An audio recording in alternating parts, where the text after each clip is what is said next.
নিশুতি রাতে যখন গোটা গ্রাম ঘুমিয়ে, ঠিক তখন অমল ও তার স্ত্রী মালা দুজনে বেরোয় মাছ চুরি করতে। গ্রামের শেষ প্রান্তে পুরো এক জমিদারের ঝিল রয়েছে, তারা সেখানেই চলেছে মাছ চুরি করতে। গ্রামের পথ ধরে হাঁটতে হাঁটতে অমল বলে, তাড়াতাড়ি পা চালাও, ভোর হওয়ার আগে আমাদের কাজ ছেড়ে বাড়ি ফিরে পড়তে হবে। হ্যাঁ হ্যাঁ, চলো তাড়াতাড়ি চলো। মালা ও অমল এগিয়ে যেতে থাকে।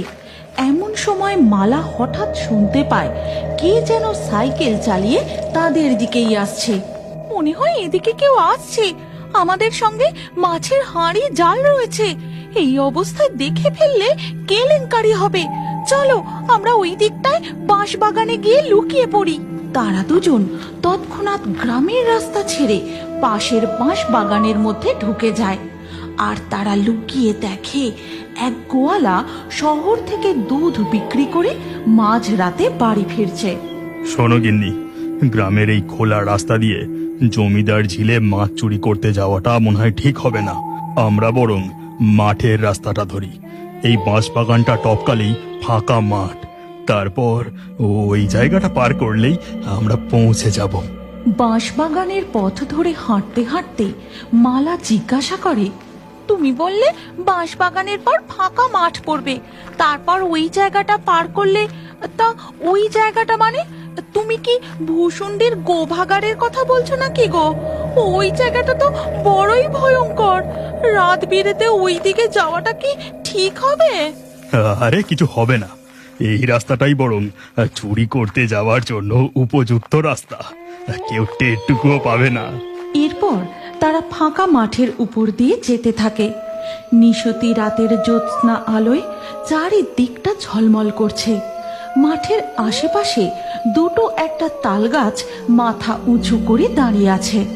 বাবারে বাবা, কি ভয়ঙ্কর গা ছমছমে পরিবেশ। নাটক করো না তো, চোরেদের আবার ভয়। খোলা প্রান্তর পেরিয়ে তারা এসে পৌঁছায় ভূষুণ্ডির গোভাগাড়ের সামনে।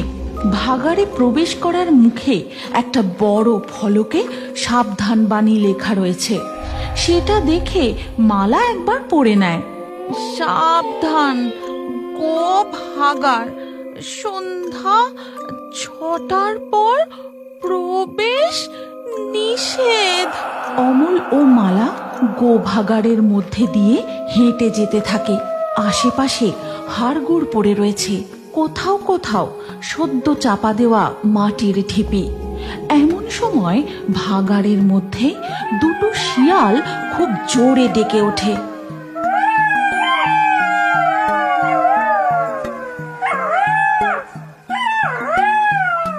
ওরে বাবারে, কি জোরে জোরে শিয়ালগুলো ডাকছে। আশেপাশেই বোধহয় কোথাও আছে। হ্যাঁ, তুমি একটু জোরে জোরে পা চালাও, আমাদের তাড়াতাড়ি এই ভাগাড়টা পার করতে হবে। হাঁটতে হাঁটতে হঠাৎ ঝোপের এক গাছের ডালে মালার শাড়ির আঁচলটা আটকে যায়। আর এই দেখে, আরে এই মরেছে, শাড়ির আঁচলটা আবার কিভাবে আটকে গেল?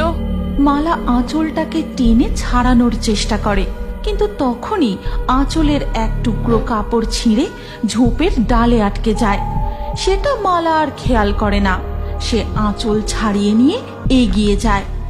এরপর ভাগাড় পেরিয়ে তারা এসে পৌঁছায় জমিদার বংশের পোড়ো ঝিলের সামনে। জানো গিন্নি, এই ঝিলে অনেক বড় বড় কাতলা মাছ রয়েছে। সেগুলোর মধ্যে থেকে আজ যদি একটা জালে পড়ে তো কেল্লা ফতে। না, আর দেরি করলে চলবে না, জালটা এবার তাড়াতাড়ি ফেলি। এই বলে অমল তার জাল জমিদারের ঝিলে ফেলে। তারপর জালটা ধীরে ধীরে টেনে ওপরে তোলে। এই নাও, ধরো, মাছগুলো এই হাঁড়ির মধ্যে রাখো। জালে যে দেখি শুধু মাঝারি ও ছোট সাইজের রুই মাছ পড়েছে। এরপর অমল মাছগুলো হাঁড়ির মধ্যে ভরে রাখে। তারপর আবার তার জালটা ঝিলের জলে ফেলে। এবারে জাল তোলার সময় অমল জালটায় বেশ টান অনুভব করে। হ্যাঁ, মনে হয় এবার ঝিলের পুরনো ওই বড় কাতলা মাছ পড়েছে। অমল তার জালটা পাড়ে টেনে তোলার চেষ্টা করে। এই গল্পের পরবর্তী পর্ব যদি তোমরা দেখতে চাও, তাহলে কমেন্টে নেক্সট পার্ট অবশ্যই লেখো। আর আমাদের ফেয়ারি টুনস বাংলা ফেসবুক পেজটি এক্ষুনি ফলো করে নাও।